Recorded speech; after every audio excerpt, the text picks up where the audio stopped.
So once again, welcome. We have on the call with us, and as a part of the Today's Girl, Tomorrow's Woman team, we have our board of directors. We have Emony Robertson, who's a board member. We have Joan Goldsmith, who's also a board member, my friend, my colleague, my mentor, Marsha Iverson, the co-founder of Today's Girl, Tomorrow's Woman, and I am Tara Bellevue, CEO and co-founder of Today's Girl, Tomorrow's Woman Incorporated. We are so excited for today's 9th annual conference, and we will begin our conference with, of course, being able to frame the day. Then we'll move into our keynote speaker and an introduction by Marsha. And our keynote speaker today is Traylon Husbands. Then we'll have 3 breakout sessions or workshops around creating your life advisory board, thriving in the gig economy now and in the future, and rounding out our workshops will be creating, being your own best friend. And lastly, we'll have a call to action, and then we'll close the day. It is a hard and fast 90 minutes, so we're excited. And it is my honor, privilege, and pleasure to be able to pass the mic over to my friend, my mentor, co-founder, and chair of our board, Marsha Iverson. Good morning, and it is totally a pleasure and a privilege to welcome all of you and to celebrate 9 years. It's amazing to me, 9 years of Today's Girl, Tomorrow's Women. This is the first year that we have been incorporated, if you will, and look forward to additional expansion for Today's Girl, Tomorrow's Woman. But we do have a Woman of the Year. And that Woman of the Year is our keynote, Traylon Husbands. Traylon has been with Today's Girl for many years, several years, I would say. And she is dynamic and amazing. She's worked in the financial industry for over 8 years, even though she looks like she's 10. She has partnered with many major organizations throughout New York, such as the NYPD and the DOE, the Department of Education, to educate their employees and the community about personal finance. Certainly a topic that everybody is concerned about now. One of her passions is to bring financial literacy and freedom to people of all ages through presentations and personalized counseling. We are delighted not only to have her as our keynote, but as our Woman of the Year. And all of you should know that she is getting the award for the Woman of the Year, and we are making a donation to the scholarship fund in her honor. So with that, Traylon, would you like to take the floor? Oh, wow. Thank you so much. I really appreciate that. Thank you so much. I guess now is my time to go through my presentation. So good morning, everyone. Again, I'm honored for that award. Thank you so much for that lovely introduction. Thank you, Tara, for having me again this year. Again, congratulations on 9 years of this awesome and lovely conference. I believe conferences like this are very, very important because they provide a lot of information to young girls and young women, and just to put you in the room with women that want to see you all succeed, even virtually, even these virtual rooms. So I think it's very important, and I wish I had more experiences like this growing up as well. So again, thank you for having me, and welcome to everyone. So I do want to give you a little background about myself, about my journey, and then I'm going to make sure to leave you with some tips in regards to how to take control of your finances and reach all of your goals as well. So to begin, I kind of have had a unconventional journey.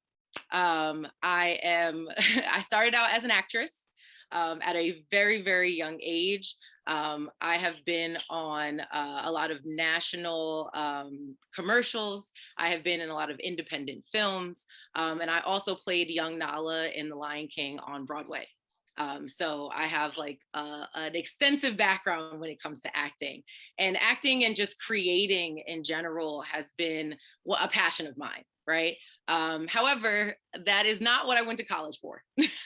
I did go to performing arts high school, but when it came to my college career, I decided to go a slightly different way. My mother also wanted me to live a normal life. She didn't want me to be one of those like, you know, acting theater kids that didn't get to experience life, didn't get to go to prom, didn't get to, you know, really, you know, just experience life, honestly. So she wanted to make sure I still went to school, even though while I was in The Lion King, I did matinees. So I had to miss every Wednesday. But she made sure that I still showed up. I still passed all my tests. I still handed in all my homework because that was still something that was important to her, which was my education and my experiences in life. Now, while I was in school, one of my favorite subjects actually was math. And I know a lot of people are like, math, who likes math, right? But honestly, at a young age, I loved numbers and I loved money. Okay. I love to hold on to money. I love to save money. But math was very much one of my strong suits. But when I really think about it, it's like, how do you put math and acting together? Right? They sound like two completely different things, two completely different sides of the spectrum. And usually a lot of people just usually they pick one or the other. If they're very much into finance and numbers, they're not necessarily into the arts. However, that was me. At the time, like I said, I was at a performing arts high school. So I was thinking that I was just going to continue to pursue my acting career. However, because I was a big saver, because I loved money and finance, I was like, how can I go to school for free? Right? How can I get my education for free? Because a lot of times, a lot of my friends were going to amazing schools. And I graduated from Hunter College in New York. And I was like, how can I get there? How can I still get a degree and not spend 40, 50, $60,000 a year, right? So I looked up scholarships. I looked up a lot of different things where I can, you know, apply and get a lot of free money. And I ended up getting a scholarship to be a math teacher. And basically, again, two completely different ends of the spectrum. And at one point, I might have been a little disheartened. But then I said, you know what? I'm going to continue my education. My mom told me I owed her every degree, and I was going to give that to her. So I went to Hunter College to be a math teacher. I ended up getting a full scholarship where I did not have to pay for any part of my college experience. But then I realized that even though I loved helping people, even though I loved math and numbers and all of that, and I used to student teach as well, being a math teacher was not at the time like really what I wanted to do. Right. But it was something that I still enjoyed. Like I always helped my friends study. I always, you know, tutored kids and things like that. But I was just like, you know, I'm not necessarily fully happy. So I switched my major at my last year. But I ended up having to pay for one semester, 1 year of school. And I studied abroad. I did a lot of things just to try to like figure out what really satisfied my soul. Right. And even after I graduated, I ended up working in the corporate field. So I ended up working at a credit union, which is where I kind of fell into finance, right? I started learning how to do credit counseling and financial literacy presentations. But some people say, like, did you just give up on acting, right? Like you see, I did a lot of stuff when it came to education and math, but I didn't just give up on acting. I will be honest, I took a break, right? I did take a long break, but there was something still that inside of me was tying me to creating, right? And a lot of people will say like the arts, they don't think the arts are really important. And I think the arts can help in so many different ways that I think a lot of people do not realize. Even if you see that your path might be taking you towards something that might be a little detailed oriented, but if you maybe went to school for music, that means you can pay attention to the little details, right? So a lot of times people don't see how they actually can go together. And I ended up finding that for me, right? I used my love for helping people. I used my love for numbers and understanding details, but then I also allowed my creative and bubbly personality to come forth and be able to use that to make finance a little more interesting. Because a lot of people think finance is boring, right? They don't want to hear about how to save money. But I found the way that it worked for me, right? You can find ways to incorporate your passions and your dreams and maybe where your career path might take you, and you can put them together. Don't let anyone tell you at any point that like you shouldn't pursue something or you shouldn't reach a goal because of maybe how old you are, or just for any reason if they don't think it's something that's as serious as maybe a corporate job or anything like that. But I set some goals for myself because, like I said, I did want to also tie this into how to take control of your finances, even at the age that you are. So like I mentioned, I love money. I love to save. So my mother didn't really have to worry about me being one of those teenagers that just ran around and wanted to spend a lot of money. So she got really lucky with that. But there were a lot of things that I had to teach myself, because back then, and even growing up, there were not a lot of programs where you could sit and learn about how to save your money, how to build credit and all of that stuff. So I kind of had to teach myself that. And I learned that through my mother's mistakes. And then just even in taking the time to educate myself. But I knew that I wanted to do more when it came to financially what I did with my money. I knew I wanted to own property. I knew I wanted to be able to buy whatever car that I wanted. I wanted to really build my financial portfolio and live comfortably. And at a young age, a lot of people will say, well, you're too young to do that. Like, are you sure you're ready to buy property? Are you sure you're ready to do this? And I was like, yes, because I sat down, I researched, I studied, and like I said, I was a big saver, and I made sacrifices for my goals, right? And to tell you a lot more about my financial information, so don't go and use it anywhere, but I have reached all of those goals, even at a younger age. I own property. The place that I'm in now, I own myself. I've had cars. I still have a lot of money saved. I also use that to travel, because I love to travel as well. So I have found ways to really merge all the things that I've dreamed of doing that might seem at two different ends of a spectrum into one.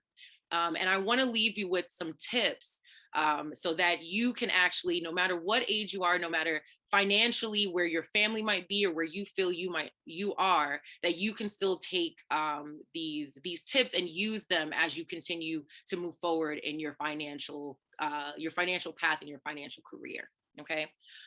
So I just want to share my screen briefly. I hope I didn't talk too fast for everyone. Okay.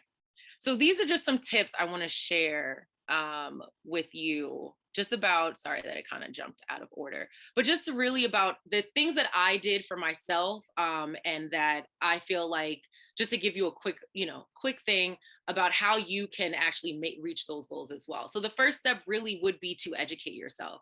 You need to take the time to do it. Coming to conferences like this, talking to people that are in the spaces that you want to be in, having conversations even with like people like me, right? Like I said, I had a very unconventional journey, like being an actress and still doing finance, but talking and gathering as much information as possible. The internet is available to you to Google. A lot of the stuff is free and available. You just have to take the time to do it. And setting goals for yourself. You don't want to, a lot of people will save, and then save for no reason. Right. And it doesn't make you feel good about yourself. You have to know that you now have reached a goal. So when I decided I wanted to buy property when I was like 22. Okay. Just graduated college. I just started my corporate job, and I was like, I really want to own property. Like my mother talked about in the past, wanting to own property, and she wasn't able to, but I said, but I want to say like, this is mine. I own it. Right. So I said, how can I do that? What are the steps I need to take? And it was like, one thing is saving money, because as you know, especially living in New York, the down payment is can be very, very expensive. So I basically made sacrifices to reach my goals. I didn't eat out all the time, and living and working in the city, just grabbing some Starbucks, Dunkin' Donuts, breakfast. If you buy lunch, if you go out after school or after work and things like that, all of that adds up. All of that adds up. And even though it might seem like small amounts, like $3 here, but if you spend $3 every day for months, that adds up. I didn't go on shopping sprees. I just made sure my clothes stayed in good condition, because I knew I had a goal. I needed to save as much money as possible. If you know you want to travel somewhere, if you know you want to own property, if you know you want to, live in a certain, anything like that. Set the goal so that you know once you reach it, that you actually feel good about it. Once I got into my property, I was like, oh, yes, I did it. And I can get here and not have, I can still have the lights on. I don't have to sit here and eat top ramen. I saved and like I'm in here. And then you want to save. Saving is very important because you need to have a cushion. You need to have enough money. And something that these past 2 years have taught us is that you never know when something might happen. You might be used to receiving, right, income, an allowance, whatever it is, and all of a sudden that could just stop, right? Then what are you going to do? So saving is important just to protect yourself, but also to help you reach your goals, right? So I want to just quickly show you one slide about how you can save some money, right? You can start very small, $20 every 2 weeks. Whatever it is, whatever you can afford, put it aside. If you don't have an account, ask your parents if they've made an account for you. Even if it's something, people refer to old school piggy banks, whatever it is, as long as you're consistently putting a money aside for you, then you won't have to rely on someone else to give it to you. And then you can actually take control and make the decisions that you want because now you've saved up the money. You don't have to ask your mother, well, can I borrow this? Can I buy this? You have it, right? Because you've saved it. So I wanted to give an example of how money can grow for you if you save it every, consistently $1 a day, $20 every 2 weeks, whatever it is. Okay. Now to just go back, well, my animations got all mixed up, but now just to go back to this, you want to also make sure that you create a budget. Okay. You need to make sure you understand how much money you do have coming in so that you know how much is going out. A lot of people spend more than they actually make, right? And I'll talk to you as to why they do that, why that you're able to spend more than you actually make. But you want to make sure that you create a budget for yourself. You need to write it out. You need to see where your money is going. And again, if you're starting out with a small level of income, then you really should write down every dollar and know where it is. So I'm going to show you an example of a budget as well. This is an example. I know it says Bill Dollar because that's my friend that just started budgeting, right? But this is an example of how you can write out a budget, how you can see where all your money is going.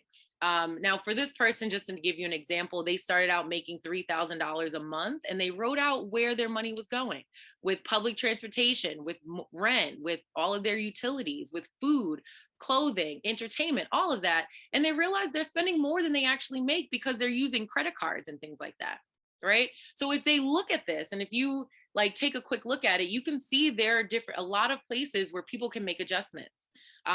This person could have decided not to eat out as much. They can decide not to spend clothes, go on spending $600 on clothes, right?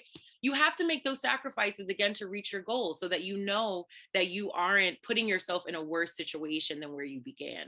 And writing it out and seeing where everything needs to go and then making sure that enough money is going into savings can really help you, again, reach all the goals that you want a lot faster. If you use Google Maps or Waze or Apple Maps, it helps you get from point A to point B, right? You can avoid traffic. You can see how the trains are running. And so you can avoid, okay, if this train stopped running, then you can get here, right? Let a budget be your GPS. Let it tell you how to get from point A to point B with as few obstacles as possible, right? So that's why a budget is very, very important for you to do, all right? And then lastly, I'm going to leave you with just touching about building credit, right? So you want to, I don't know if everybody understands what credit actually is. Credit is the ability to borrow without having to pay it back in full, right? So that's for a lot of those large purchases that most of us don't have money sitting aside, just ready to hand over to someone and continue to live our lives the same way. These are some examples, right? If you want to buy a home, if you want to buy a car, even for your own education, tuition consistently goes up, right? Like I said, I went to a CUNY, and CUNYs used to be free. Okay. years ago, way before my time, CUNYs used to be free and they're not. And even from when I graduated until now, they cost more. And if you decide to dorm, if you commute, if you just going through college, going back to school, if you want to get multiple degrees, you deserve as many degrees as you want, right? And unfortunately, that costs a lot of money. So you will have to potentially borrow in order to complete your education, right? And you will eventually need to build credit for yourself. And some people might say, well, I'm still, in school, I don't need to worry about this. But no, you should worry about this now. The sooner you understand it, the sooner that you'll continuously make the right decisions when you really have full control of your finances. Okay. You don't want to, like I said, you don't want to spend more than you make, because a lot of people borrow money, right? They're using those credit cards and they're like, oh, this bank gave me $1,000. I'm gonna just go and spend it. No, no, no, you should not do that. You want to be disciplined. You want to make sure that you are staying within a certain percentage. And so that your credit and your credit score and things like that can build, because that will help you get all of the things that you want. I'm going to show you an example when it comes to, let's say, if you wanted to buy a car, right? Now, I didn't go into too much about credit scores and stuff because I wanted to stay within the time frame. But when it comes to credit scores, it's kind of like your GPA. When you think about it, how high did you score on your test? And that's what banks use to determine if you're trustworthy. How much can we lend to you? So if you have a very high credit score, in turn, it will help you save money. Whereas if you were not making some of the best choices and maybe you were overspending or paying things late, then they're going to charge you a lot more for the same item. If you know you were getting the same thing as someone sitting next to you, wouldn't you want to save money? Wouldn't you want to get it cheaper? Right? So let your credit help you save money, as long as you educate yourself as much as possible on it and you make the right decisions from day one. Okay. Pay your bills on time when you eventually have bills, saving money, not overspending, right? Really taking accountability for yourself and your finances, because that will help you get everything that you want. I have made, and not to say that you can't make mistakes over time. We've all made mistakes and it's okay. Okay. Don't feel like you can't rebuild or just like come back around. Once you've now realized where you made the mistake, you can always fix it, especially when it comes to your finances. Some people lose money, but you can make it back, right? Sometimes you hurt your credit, you can build it back. So don't ever feel discouraged. Don't ever feel like, I can't do this. If you sit down and take time and understand your relationship with money, then you can understand how to maneuver. If you're not a big saver like me, then maybe you might need to hide money from yourself. Some people need to do that. Sometimes you need to have a trusty friend that maybe can help you learn how to save, put it in an account that you can't see. But you have to understand yourself so that you understand the sacrifices and things that you need to do. If you're an impulse buyer, then maybe don't walk into those stores or try really hard not to. Just understanding yourself is very, very important. The one thing I have learned through my journey of even just from my theater background, going into finance, into education, and just where I am now, where I have quit my corporate job, because that's where I met Tara.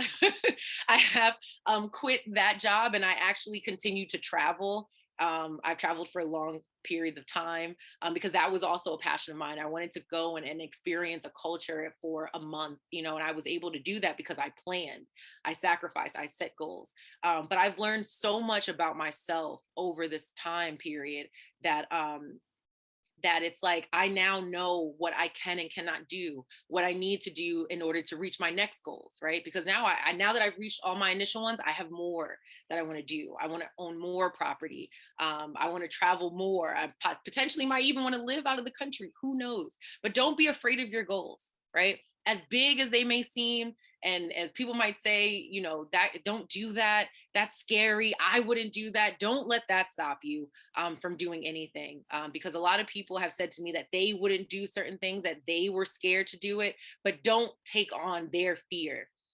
Because if it's something that you want to do, then you have to push forth and do it. No one can go on that journey with you. You have to do it yourself. Okay. I don't know how much time I have left. I kind of didn't look at the time. Okay, no problem. So yeah, basically that roughly is everything. Like I said, being mindful of how much you spend. Don't apply for things you don't need. Because a lot of times, you go into stores and you're like, oh, this is so exciting.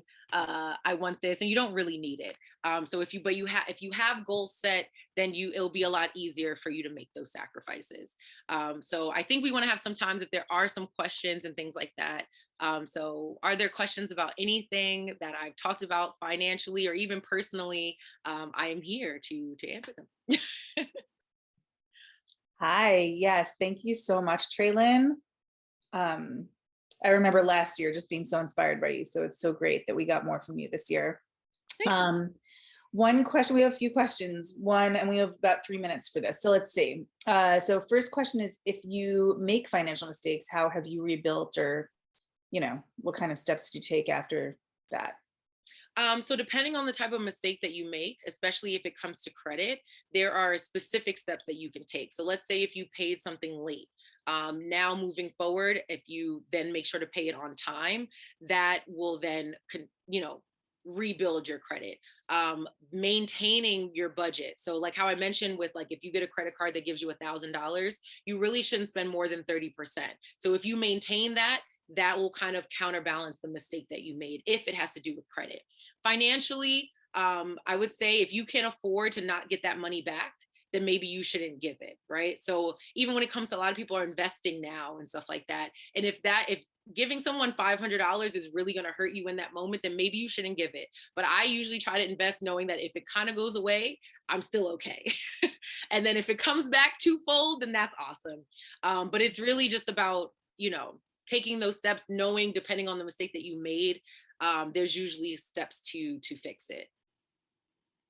Great, thank you. And then, so there are a couple, and maybe if we don't have time, I can write them to you in the message board, and you can maybe answer a few in the message board if you're able to. But a lot of companies no longer match 401k contributions. Do you have any advice for saving for retirement, you know, with that being the case, or just in general for today? Is it something you can think about, being you're, you know, so young? Yeah, I mean, thinking about retirement sooner rather than later is important, because even at a younger age, you know, a lot of people are living longer and are retiring earlier. So it's usually better to save up money sooner rather than later. There are a lot of avenues to save in regards to retirement. I mean, my old job offered a pension. A lot of people are not offering pensions anymore. So it's like, you know, there's IRAs, there are, if you do choose to invest it, there's a lot of like mutual funds. If it is 401k, you still want to put money in these things, despite them not, you know, matching it the same. But the sooner you start, the better it is, because then you have so much more time to save that money versus trying to save kind of later on and trying to catch up. So even if they're not matching, I think the sooner that you start, the better. But there are so many different avenues depending on tax wise, what you want to do that, you know, could go into retirement. But my one thing would be sooner the better. Great. And Tara, maybe is this the last one? And then I'll ask for, okay. So let's see, there's a couple here. Okay, these I'll ask them the thing. So the last one I'll ask is, if you were trying to buy a home in today's crazy real estate market, curious, I know that I don't think that you said that you were, but do you think you would hold on to your money and wait it out? Or do you think you would kind of jump in regardless? Well, I know recently that a lot of the pricing has been going up. At one point it was very, you know, the interest rates were very low, and then like people were trying to sell to anyone, so they lowered the pricing. And I think now the pricing is just going up because they're just trying, like, people want to buy property, so it costs a lot of money. I wouldn't, it's hard to say, because if some people need to move or need to buy now, they can't necessarily wait. But if it's something that's astronomical, which a lot of these prices are now, especially with what's been going on with the economy, if you can wait to maybe it readjust itself, then I would. But New York is also its own beast, right? Because buying property in other states, which I do have some property in other states, it's a lot cheaper. So sometimes maybe if, you know, if it's just buying property and using it as an investment, then maybe you might want to look outside of New York. If it's okay, well, no, I want to live in New York, and so I want to buy property, then maybe you might want to like start saving and seeing where you want to live and how much that eventually will cost once things kind of hopefully go back to a reasonable price. But it really just depends on where you're trying to go with that. I know I'm now looking for more investments. So I have my place in New York. So now I will look outside of New York because it is a lot cheaper. Very, very cheaper. The amount of money I paid for my one place, I probably could have gotten two somewhere else. So yes, so it just depends on what your goal is in that sense. Okay. Wow. Well, I have a few questions that I'll put into the chat for you, if you don't mind, and you can throw out the answers to everyone when you get a chance. Awesome. Thank you so much.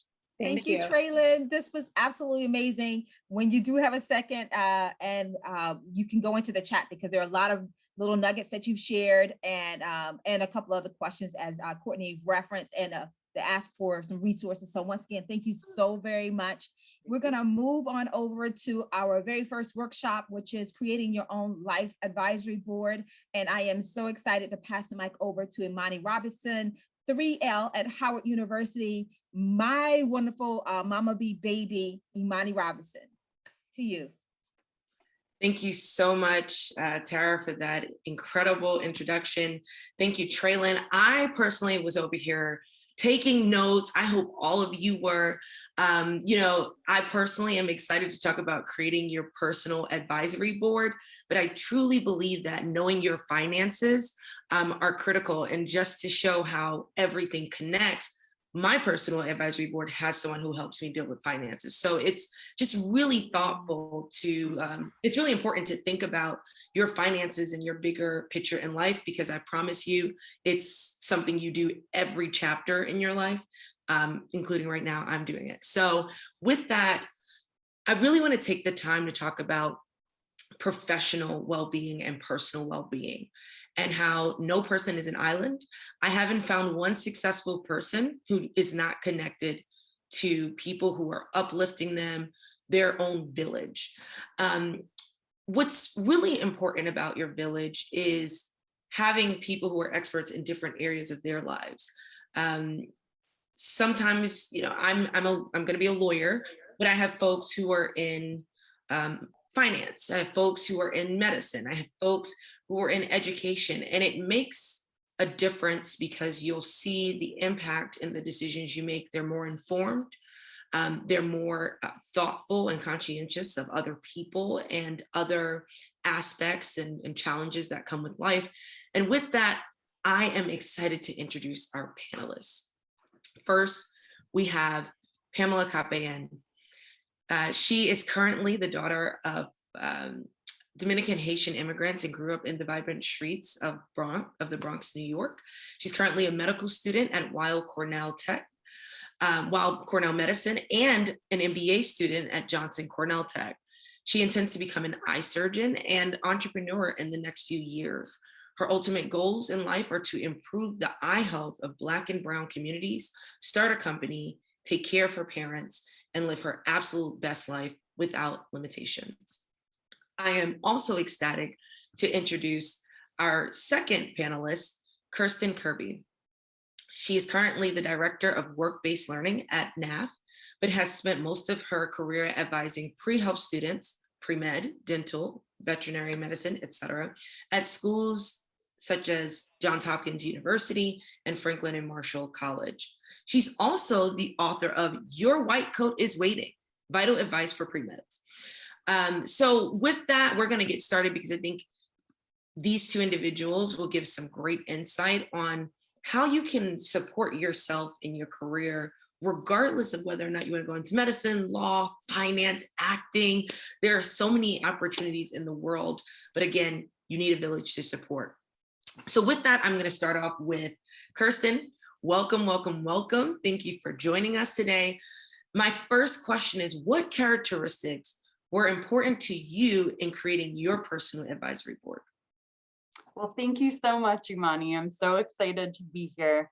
I definitely agree with you that one of the things I look for is different perspectives, different areas of expertise. But some of the other qualities that are really important to me are a growth mindset. So people who, I always feel like you should keep your body nourished and your mind hungry for knowledge, hungry for improving yourself, seeking out different skills. And so I really look for people who have done that both in their professional and personal lives. And then a willingness to give me the unfiltered side of things. Like, I don't want the Instagram version. I want the nitty-gritty details. Like, what was it like your first day on that job? Or what were some of the challenges? What were some of the politics you had to navigate? And what do you know now that you wish you knew then? So those are some of the qualities I find really important and that I really, really value in the people that are on my advisory board. what I really love about that, Kirsten, is knowing what you need, right? Some people want the quick, give it to me straight, and that's okay. And some people, I'm like yourself, Kirsten, I need to know, but if A goes to B, how does that work out? So I really love that answer. That very, very insightful. Pamela, what about for you? What are some important characteristics in creating your personal advisory board? I find this an interesting question because like I was going to school in the South Bronx, and so my parents only spoke Spanish. They didn't know the college process. They, worked as cab drivers. So when I think about the word, like the phrase advisory board, I think it's so interesting because really at that age, I was just seeking people who could guide me because in what I wanted to accomplish, unfortunately, my parents could only help me so much in an area. And so it was in the most like randomest folks. I didn't have like a set, I would say it's that characteristic. I just found people who saw the light in me. When you grow up in a certain area, people expect you to go a certain path. And there were teachers. It all started with teachers who really just saw me and they saw my potential and they pushed me. And that's when I started, I would say, creating this advisory board. As I've gone through my path, I've just found I've surrounded myself by people who believe in me, believe in what I want to do, and in some way offers me advice in a certain aspect in my life that I find super valuable, or they themselves are incredibly accomplished and I want to accomplish some of the things that they have done.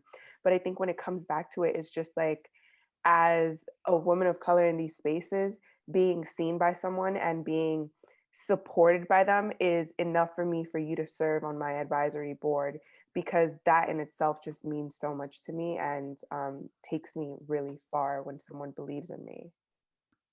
Well, I think you hit a number of points, right? First, I want to say, as someone who does believe in you, I know that this is true. You and I have had several conversations about the doctor you grew up around in your neighborhood being your only source for even knowing how to tap into medical school applications.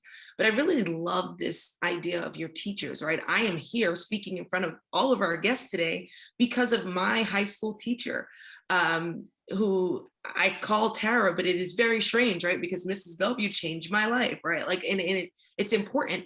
But I think you also tapped into something that Kirsten mentioned, right? This growth mindset. You have to have a vision for your life, right? When we think about personal advisory boards, you have to know where you want to go.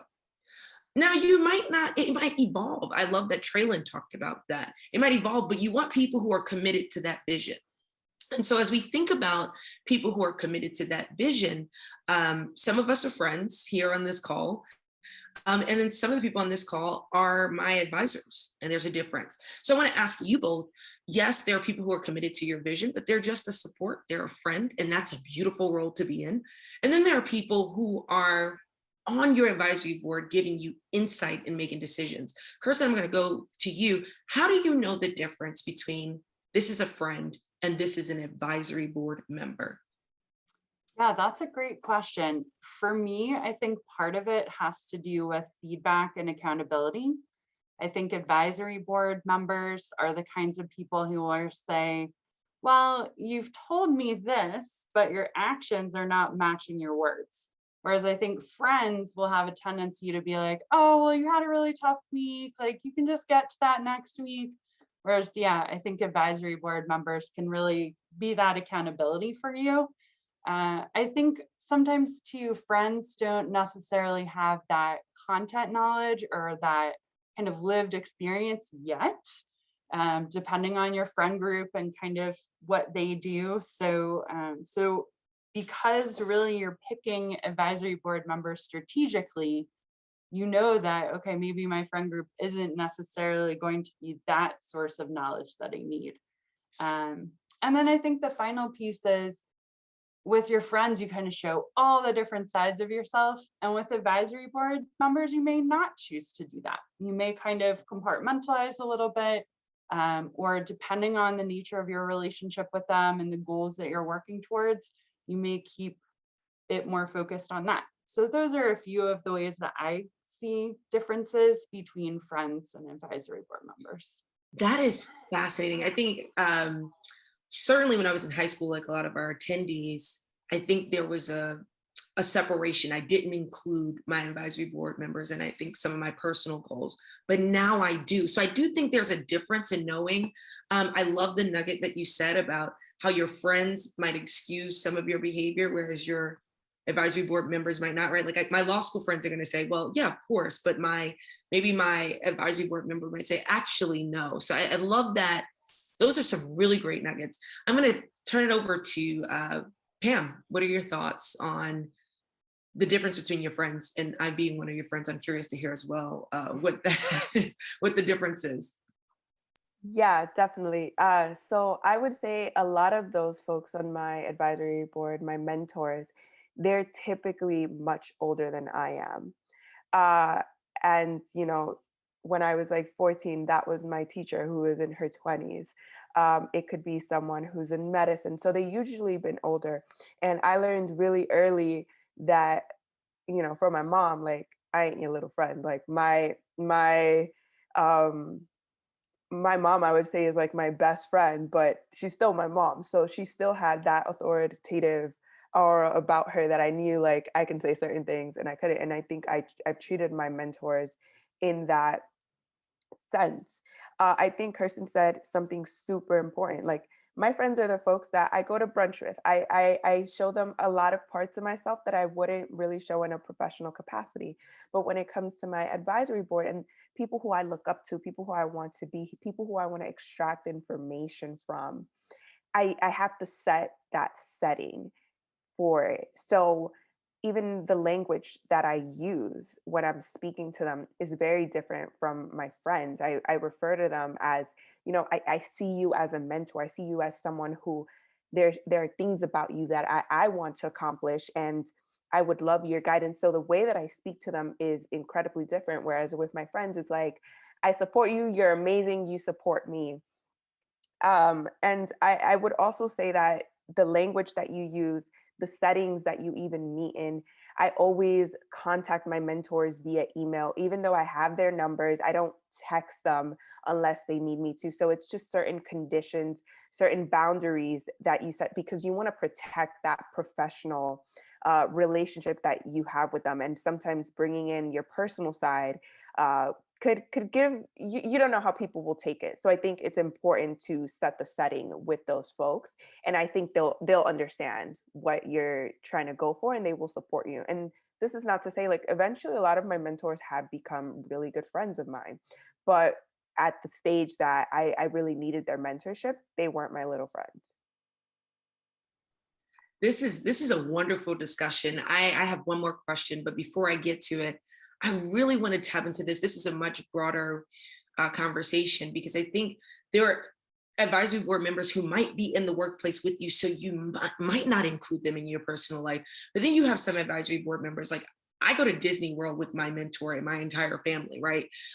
What that looks like is, I think sometimes it's important for some of your advisory board members, maybe not all, to have a glimpse of the decisions you're making in context, right? And I think some of your advisory board members might ask you a question or give you advice without the context of maybe some of the home circumstances. So I'm really loving this, setting the stage and the conversation that you want to have. Our last question for both of you, because you have given some great nuggets and we could talk about this all day. If you were to put yourself in, actually, I'm not going to put you in the context of high school, because I think there are some members on this call today who might be in college, who might be in graduate school programs.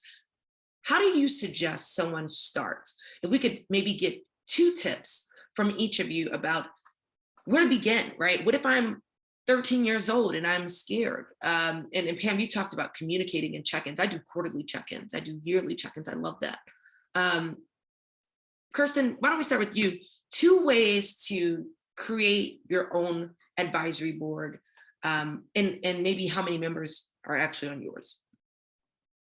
Sure. So 2 ways. 1, getting some clarity, and this requires self-reflection. Why do you want an advisory board? What are the goals you want to achieve? And I think part of that is thinking about, and it might be you need an advisory board to help you make a decision or navigate the pieces that come into that. So I had a student who had been pre-med the whole time, thought from, very early on, medicine. Then she did a research internship and she's like, wow, I really love this. So the advisory board that she formed was around that sort of, do I go to medical school? Do I go to graduate school? And so, she kind of rounded that out and eventually did choose to go the PhD in neuroscience route. So it might be around a decision versus a specific goal. So I think really getting that clarity, really reflecting why you want this, thinking about your strengths and skills that you would tap into for this goal, and then what are some of the areas where you need to grow. And that helps you identify the characteristics of the advisory board members you're seeking. And then you can do some outreach. Think about who you know and who they know. And then also, pretty much every profession has a professional association. So there's the National Association of Women Business Owners, there's the American Medical Women's Association, like literally all of these. You go to their website, they all have an exec board posted.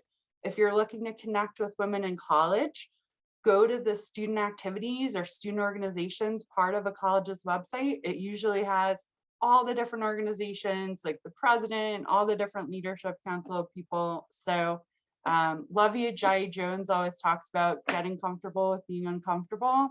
You got to put yourself out there a little bit, but it definitely is worth it. So get clarity and assess your strengths and where you need to grow. And then you start putting your advisory board together.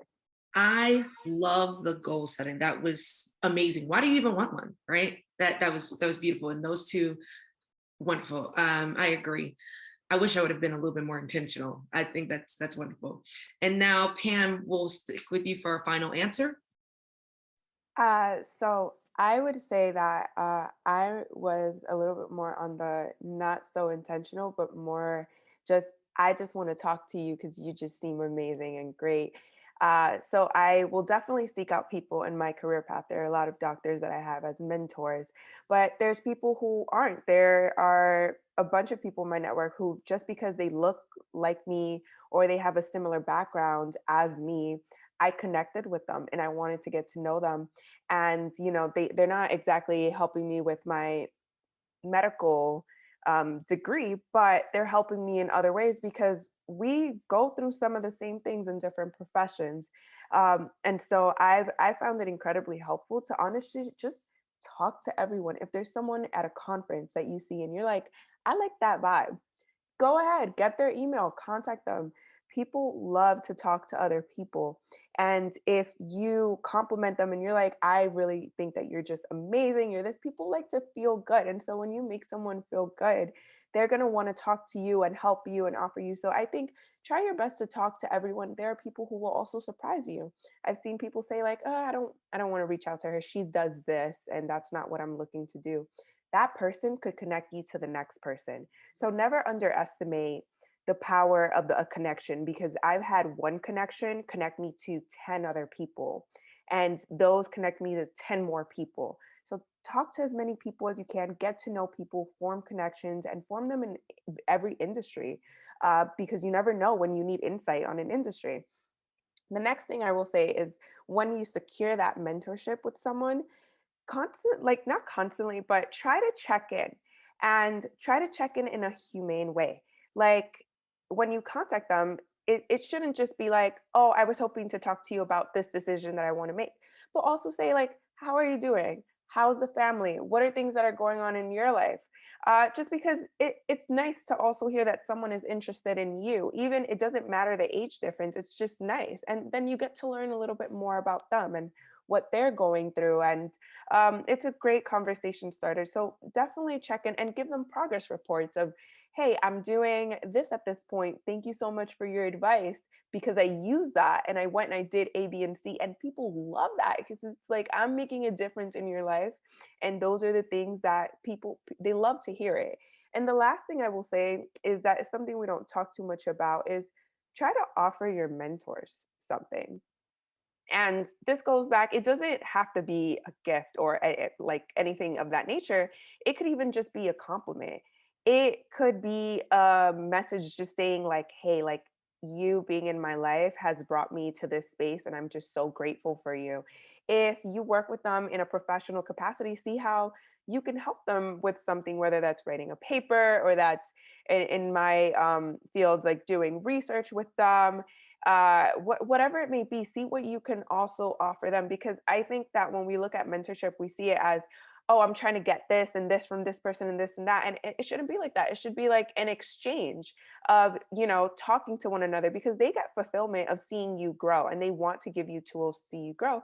But you should also be invested in them as people as well. I think it's super important to keep that humane aspect of those relationships that you form. Definitely be an opportunist, but not so much that you're just sucking people dry for things. Because I think that's also important, and I've seen that a lot.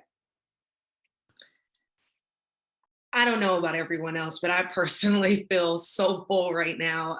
You definitely, Pam, have done two of my core things: relationship building and mutually beneficial relationships. And for all of the high schoolers here today, I used to wonder, what do I have to offer these people? I cannot be mutually beneficial with someone who is a CEO or someone who is a vice president of something. You can, and sometimes mutually beneficial might be you just showing up and checking in and asking them how they're doing. And later, it might be assisting them in research. So I just personally enjoyed this panel. I want to thank each of our panelists. Thank you, Kirsten. Thank you, Pamela. And now I will pass the mic back to our co-founder, Tara. Thank you all. Wow, thank you so much. This was absolutely phenomenal. Emony, Kirsten, Pamela, I say thank you. One, for answering the call when we came out and said, hey, can you do this? And two, just really bringing to life the vision of today's girl, tomorrow's woman. We are short on time. I told you it was going to be a nice and tight 90 minutes. So I'm going to pass the mic over to Wendy. Wendy Williams, who has constantly been there for today's girl, tomorrow's woman, from the very first time that we connected to today. If it's a phone call, anything we ask, Wendy says yes to, and she brings such an amazing perspective. And I pass the mic over to Wendy for thriving in the gig economy now and in the future. Take it away, Wendy. Awesome. Thank you so much, Tara. Thank you for having me. I'm thrilled to be here. We have two great panelists join us, thriving in the gig economy. We have Janelle Boyd and we have Pamela Chueh. Pamela, if I mispronounced your name, please correct me. I apologize in advance. So we are tight for time. What I would like to do first, because I want them to know a little bit about you both, if you could take 30 seconds, starting with Janelle, just tell us a little bit about yourself, and then we'll transfer it over to Pamela and we'll dive into these great questions that we have. Awesome. Well, so happy to be here. Thank you so much. I absolutely love this organization. So whenever Tara reaches out to me, the answer is always yes, yes, yes. So a little bit about me. I'm a motivational speaker. I also have my own nonprofit called Desire to Inspire, where I empower young girls. But professionally, I'm a senior technical recruiter for a tech company called Double Verify. And I'm also a Cornell graduate and graduated in 2013. And I'm just so excited to be here and to share my experiences with you guys. Thank you. Pam? Awesome, Janelle. I'm Pam. I grew up in New Jersey. I'm currently in Brooklyn right now with my doggy Bruno. I studied architecture at Cornell, graduated in 2017. And let's see, right now professionally I'm at Adobe. I'm a workplace research and strategist, which is a really long job title for saying that I'm really passionate about people and their behaviors and using that to inform workplace design and policy. So anyways, so happy to be here. I participated last year virtually, and it's just so great to see you all. Thank you. Thank you both. What a great event. Just a little background, the gig economy, just in the event that you're not sure as to what exactly is the gig economy, if you're thinking about making some extra cash. As a high school student, you can actually participate in the gig economy as maybe a tutor, maybe you are a babysitter, maybe you're a dog walker. So if you're wondering what exactly is a gig economy, how do you make that extra money? So I just want to dive in. So the gig economy has impacted how we view our careers. The first question that I'll ask is two parts. how many jobs / positions have you had so far in your career? That's part A. The second part is, what factors contributed to these changes? Let's start with Pam. You want to start? Yeah. Yes, absolutely. Let's see. Going back to high school, I started out as a hostess at a restaurant where, well, let's go back further. I was a Girl Scout and I would sell cookies for years. I consider that one of my first jobs where I think growing up I was really shy, but it helped teach kind of that sales, like knocking on people's doors and just really forming out a business plan. Then I was a hostess in high school at a restaurant.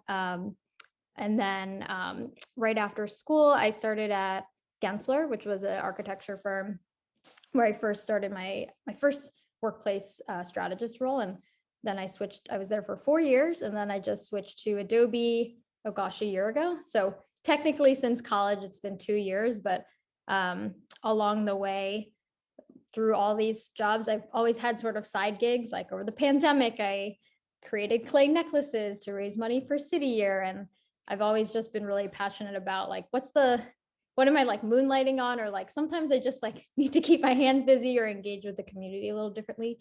But to your second question, what factors contributed to these changes? I ended up leaving Gensler because I felt like I had my community there. I had a great mentorship there. But I really wanted to work for Adobe, where I felt like I could have a greater impact and where I felt like the culture of the company could help me grow a lot more. And it was also a change in industry for me. So as an architecture, I was in an architecture industry and I moved over to tech, and that was a completely, I'm sure Janelle, you know, as a recruiter for tech companies, just a completely different culture shift. And I just love kind of diving into diverse industries, especially ones that I'm not that used to. So I'm in HR now within Adobe, and yeah, I think it's been a great journey. Technically, just too, it's funny because my dad and my mom both worked for the same company. My dad worked for Pfizer for like 32 years. So even me switching 2 jobs, he's like, oh my God, like, is everything okay?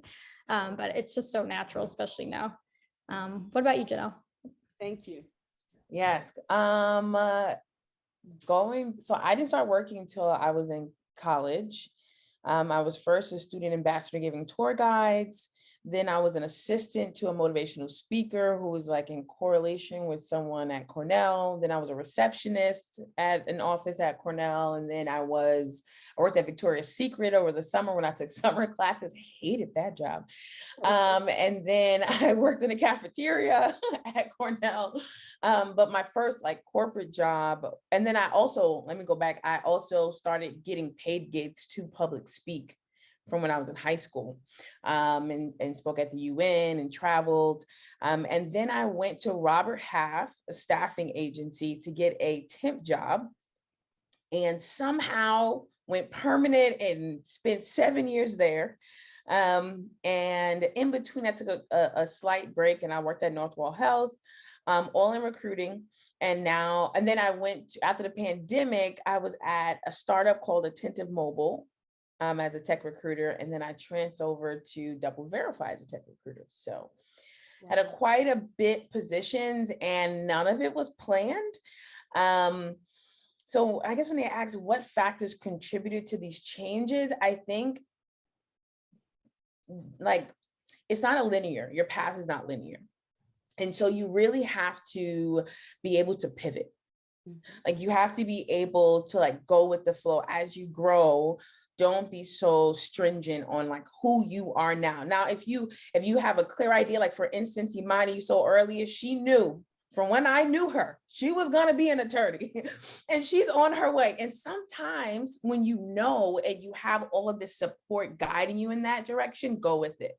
Mm-hmm. For me though, I didn't quite have that. I knew I loved to public speak and important to others, but like, that's not really a career path that's laid out. You kind of have to figure that out. And there were times where I was like super stressed out. And so I would say, go with where the ease is, be open. And I think someone said before, because life has an amazing way. I didn't know recruiting was a thing. I didn't go to school for it. It was never my intention, but I am so happy I found it. And it pays really well and I'm really good at it. So life, and who knows what's next. But for right now, this is where I'm at, and I'm ready to pivot if I need to. Wow, awesome. Thank you both for sharing. Let's just jump into the next question. So how are you different from when you were in high school, and how do you evolve to this point? So the first part is, how are you different from when you were in high school? Either one of you, Janelle or Pam, please, whoever wants to jump in. I'll hop in. Thank you. So in high school, I thought I knew it all. Okay. I thought I understood life. And I also thought that I had to make life decisions now. Like if I didn't figure it out, that means that I was going to be a bum or something. Like I was like, oh my God, and everybody wants to ask you, like, where are you going to college? Who do you want to be? And I'm like, only 16? I don't know. Right. And so it's okay, like not to know. And I think that at that age, I just felt so much pressure to become. And I learned now that life is just a continual becoming. Right? We were talking about the Michelle Obama book earlier, but like you just have to give yourself grace and understand like you're a plant that never stops growing. There's not really a destination to you. There's just a beautiful journey. And that is also professionally. And so sometimes you get into a career and then you meet somebody there, and then you learn that your job has transferable skills that push you into something else. And then you get to a different network, and then you hear about another position. Or like, for instance, a job I have now came to me because someone I worked with like 7 years ago from Robert Half remembered me and was like, the only person who could do this job is Janelle Boyd. Like, you just don't know how your life is going to really pan out.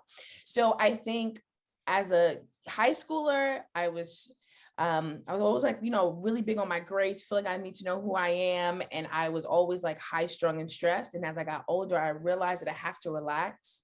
I have to be kind to myself and just be easy. Like, okay, Janelle, just go with the flow. It's going to work itself out. As long as you show up every day, you put your best foot forward and you give it everything you have, it'll work itself out.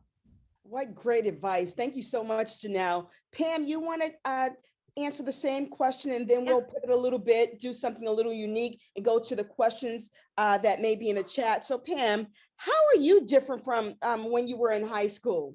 I love this question. I was like, how am I different? I hope I've changed a little bit. I completely resonate with what you're saying, Janelle. When I was 18, I signed up for a 5-year architecture program at Cornell. And I think I was in a very similar mindset. I was like, this is what I'm going to do with my life. I'm going to be an architect. I'm not. I totally changed careers. And I think similarly in high school, I just felt like everything was more black and white, and that if I had a plan, everything was going to be great. And now that I'm older, it's like, every year I can't really plan for the changes that are going to happen, like the pandemic. But if I stay true to my values and my community and what I'm passionate about, like I kind of trust myself, and I trust that things will work out. And then I think one other thing that is a little bit, this is more personal, but I think in high school, like I'm Taiwanese American, it's always been really difficult to kind of find like the perfect fit in terms of like my community. And I think in high school, I was definitely more insecure about like my heritage and my background and not seeing it as a superpower.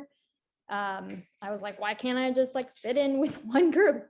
And I similarly had that experience growing up a little bit more in college, where I was like, why can't I just fit in with like the designers, or why can't I just fit in with business people? And now I'm at this point, it's like, well, actually this intersection of two different things is a total superpower. Like I can speak 2 languages, design and business. I can be Taiwanese and I can also be American. And that's so unique. And I'm finally at that point in my life where I'm like, I'm special. This is like a very unique point of view that I have. And that is just like a confidence that obviously I'm still building up. But that's probably the main differentiator. Awesome. Yeah. Thank you both. I'm looking at the time. I'm trying to be respectful, and I know that there's another panelist coming up. So let's pivot a little over to Courtney. Courtney, do they have any questions? Any questions in the chat, maybe? If not, we can throw in one more question of our phenomenal panelists, Janelle and Pam, because I've learned a lot also. Any questions, Courtney, or? There's a couple that have come in, but I think that because we are so behind Tara, Yeah. why Right. don't you, they might be done in the chat as well. So Tara, why don't you answer? So we can pass the mic. Janelle and Pam, phenomenal. Thank you so much. Thank you very much. Thank you. Wow, I'm going to just say that I'm absolutely blown away. I cannot wait for the day until we're all back in person, because this 90 minutes, 2 hours virtually is not enough. I thank you again for your gems, your pearls of wisdom, and really allowing us to see your superpowers come to life. I'm going to pass the mic over to Dr. Michelle Enix-Kenney, my dear friend, my soror. She is just amazing. She got the party started for us this morning, by the way, and she is absolutely glowing. I'm going to stop talking, pass the mic over to you for how do you be your own best friend? Thank you so much. You're muted. You're muted. Dr. Kenney, you're muted. Oh, there you go. Okay, am I unmuted? Yes? Okay, thank you. So have you ever washed your hands or turned on water, and when the water comes out, it just splashes all over you? Just everywhere. A lot of times, the way that we deliver information is sometimes meant in for a particular purpose, and other times it's like, what just happened? One thing we're going to talk about real quickly in this segment is how to manage your power so that you can communicate effectively through the filter of being your own best friend. So let's get it started. Lisa, and is it help me with your name, Satifru? Safiatu. Safiatu. I want you guys to be your best friend and tell us who you are. Hi, my name is Lisa Rhett. Thank you so much for inviting me to be a part of this panel. I really appreciate it. I've learned so much already. I am a middle school counselor. I've been a middle school counselor for 17 years in a public school in New Rochelle. I am a wife, a mother of 2 teenagers who keep me very busy. And, I'm just inspired daily by what I do. I love children, and I really love to see them grow. I grew up in New York City. My background, I had very traditional Puerto Rican parents. And so, it's been really inspiring to try to support the children, make sure that they learn how to advocate for themselves, because I do see that they have a bright future ahead of them. And so education is really important. Thank you so much for that. Say it to me again. You could just say Safi. I go by Safi also. Okay, Safi, tell Hi, us everyone. your best friend. So my name is Safi. I'm an NYU student, and I'm currently studying nursing and global public health. I think I've become my own best friend by advocating for myself. I feel like a lot of the times in nursing school, it can be one person's, like the whole rest of the world looking at you. So a lot of the times it's like speaking up for myself and realizing there are some things that are being done that I can't do right now, but I'll give it time. So it's just being patient with myself and understanding that I'm gonna get there one day. It's probably not gonna be the same space or the same pace as everyone, but I'm still gonna be there. So excited to be here today. Thank you so much for being here today. Let me start with you, Safi, because you're in the healthcare field. And we know that a lot of times you have to deliver information that's uncomfortable with people. They may not understand it. Can you just tell us about a time when you had to deliver information that may have been received as aggressive, but you were trying to deliver it assertively? Yeah, of course. I mean, I do clinicals every week, and it's like going to the patient's rooms and just taking care for the patient for the whole shift. And a lot of the times explaining to the patients about their diagnosis or what they need to do better to just improve their health. And a lot of times they take it the wrong way because they think we're questioning their lifestyle or what they're doing. But a lot of the times we have to come to the force and be like, I'm here to help you. A lot of people don't realize that we're here to help. We're not here to just like fool around and just like make a mess. We're here to help you. So a lot of times it's like, that's what I repeat with my patients. I had this one patient, I guess it was about 2 weeks ago, who was really upset about the medication that she was receiving. And, I just had to reiterate to her, like, listen, we want you to get better. I know this is like annoying. I know this is frustrating. I understand, I hear you, but this is what we're doing to help you feel better. And I feel like when you go to the stance of like I'm here to help you and I'm hearing you, a lot of times our patients do like understand where we're coming from.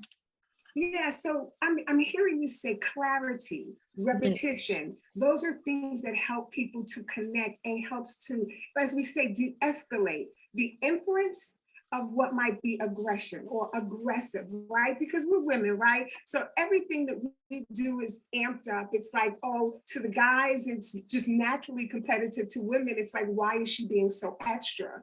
But we have to make sure that our dynamic, our exchange, our communication is making the connections. What is communication if it doesn't make the connection? And I know in the healthcare industry, people don't want to hear sometimes the things that they need to hear. So delivery is really important. What about you, Lisa? You talked a little bit about advocacy, right? Standing up for yourself and knowing how much pressure to apply in a situation. Tell us about a time when you were that borderline, like you thought it was assertive and the person felt it was aggressive.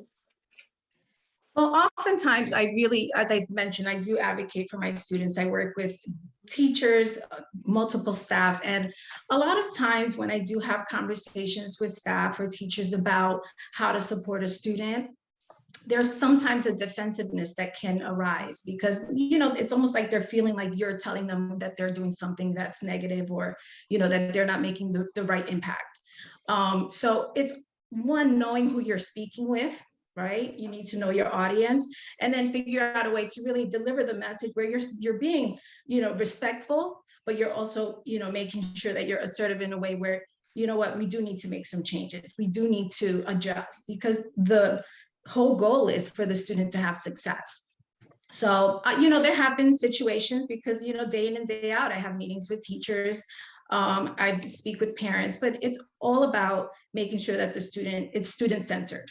And that's the bottom line. So, it's okay to advocate. It's okay to just make sure that you know your audience and know how to deliver the message. Everyone is kind of different in how they like to interact with others. And so, you really have to take that into perspective when you're communicating with the people to reach a common goal. Yes. And so thank you so much for that, Lisa, because situational awareness is critical.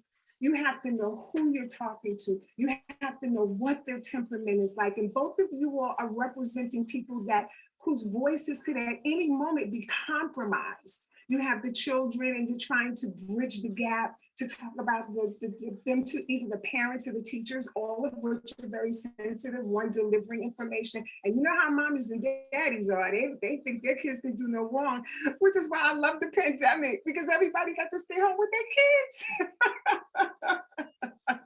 Now you see how the teachers feel. And again, with Safi, it's like that some people are hearing really bad information. I mean, I remember I went for a test one time, and in between waiting for the result and them taking the test, I said, millions of people have been here and have heard. I didn't understand that. You have cancer or you have incurable. And it was just in that moment of waiting that humbled me so much. So how do we engage these tools? What are some tools that we need, like in addition to situational awareness, emotional intelligence? What are some things that you guys use to make sure that you're gauging your assertiveness to get your point across? Well, the one thing that I think is really important is to just have your own self-awareness about yourself.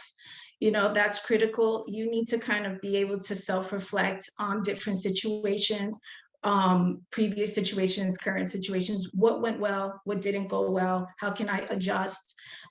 So being self-aware and being able to reflect on how you're communicating with others is really important, because you do want to make sure that the message gets across to the person, So delivery is key, but you need to also understand your role in the communication between that interpersonal communication. What message are you trying to deliver? But how does your personality and how do you kind of influence and impact that communication? So Lisa, while you're right there, tell me one thing you do to make sure that you stay on the cutting edge of making sure that your deliveries are relevant. You're making that connection. Like you get the hello when you pick up the phone, right? We wait for the hello. We don't start talking before we get it. What's one thing that you do? I honestly plan ahead of time. I think that that's really important. But I also appreciate feedback. Whenever I do have meetings or whenever, because I meet with multiple people at once, I always have someone that I can say, was my message delivered correctly? Do you feel that it was coming forth from a place of help, and support versus me telling someone what to do?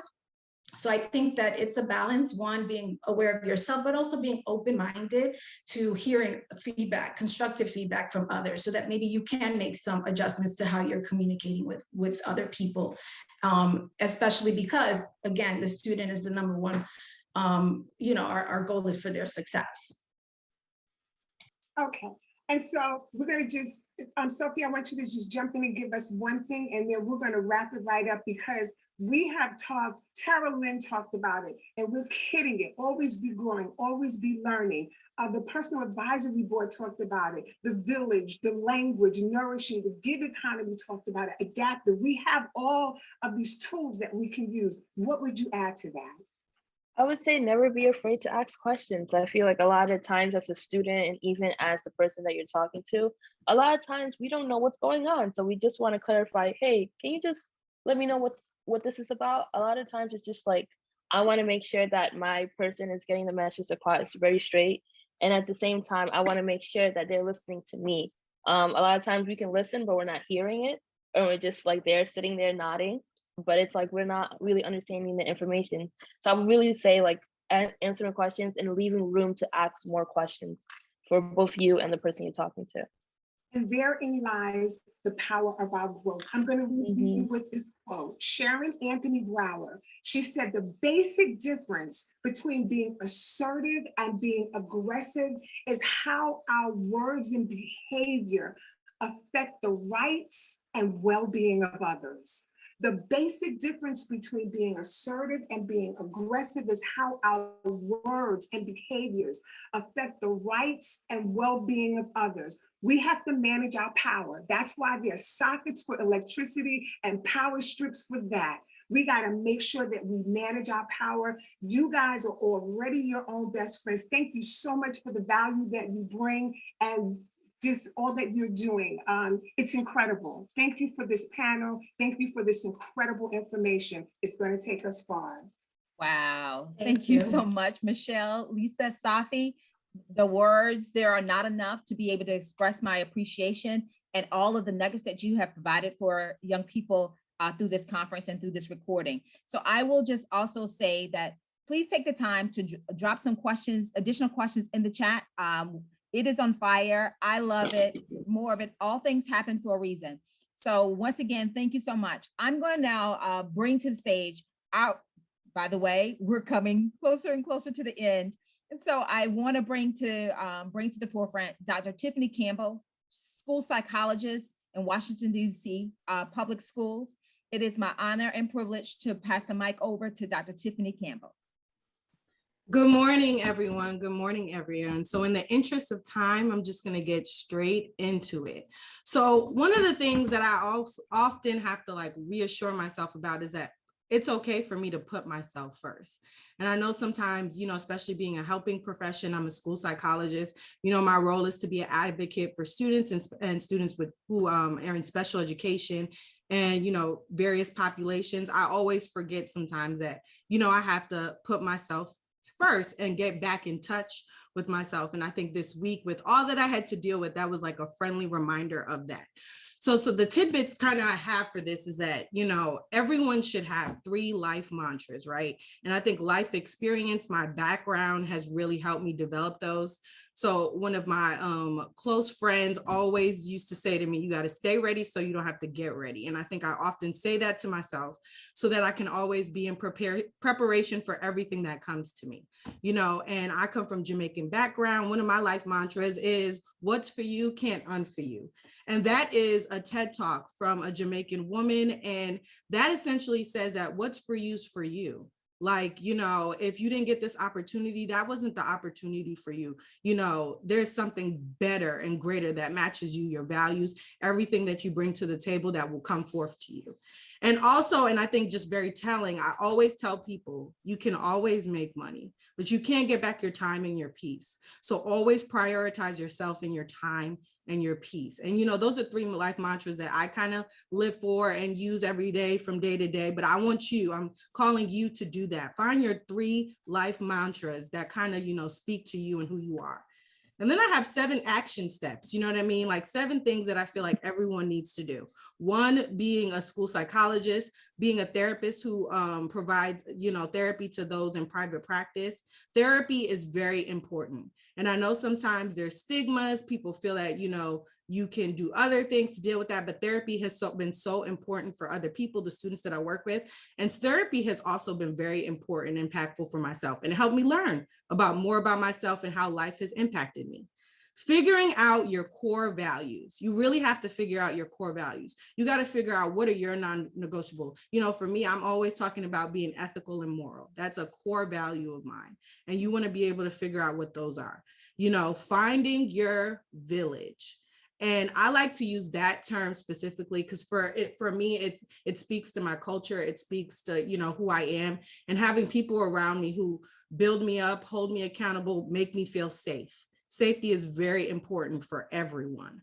And finding time for yourself every week. I think it's very important to find time for yourself every week. Those are the moments where you can stay still and you can reflect and find out, you know, what you need, what's missing, how you can change, how you can adapt and change things. Then finding your passion.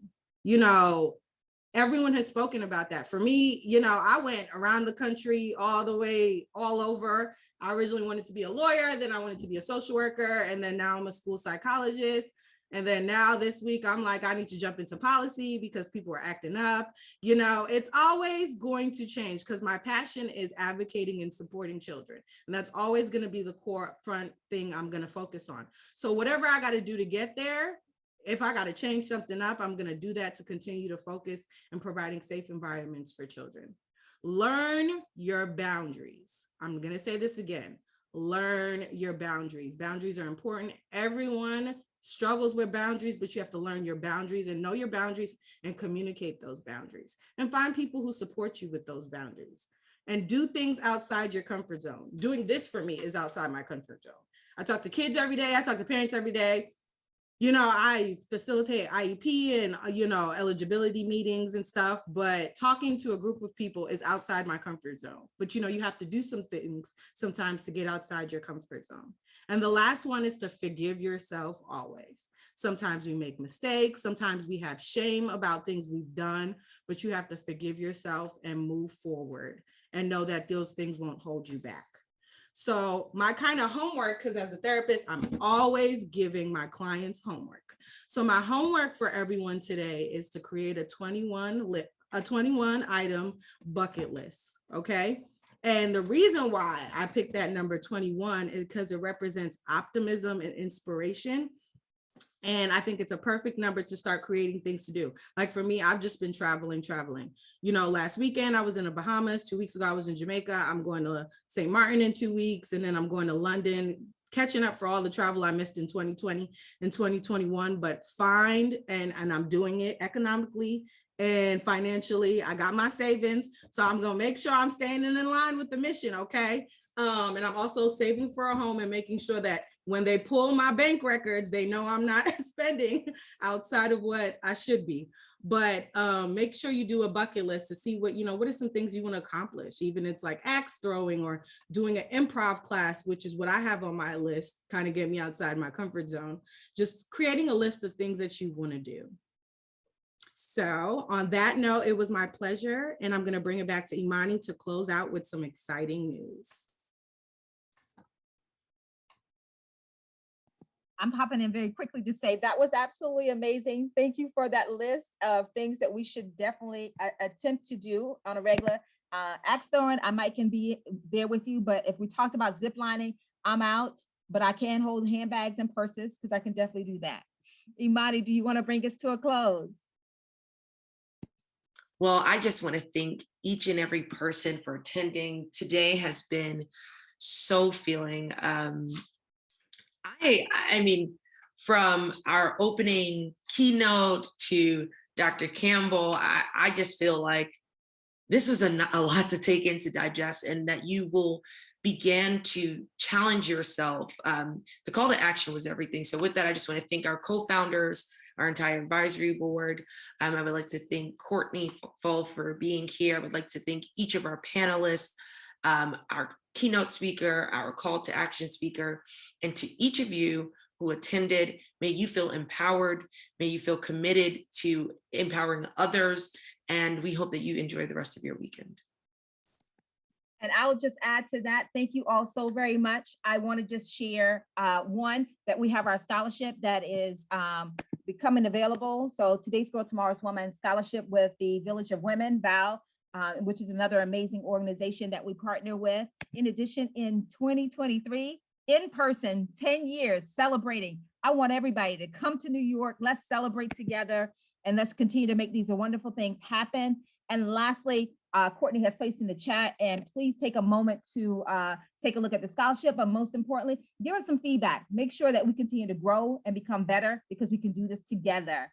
Once again, thank you so much, everyone. And don't forget to always check out our website, todaysgirltomorrowswoman.com, where you will also find the recordings and other videos and opportunities to be able to share with your network. Once again, thank you so very much.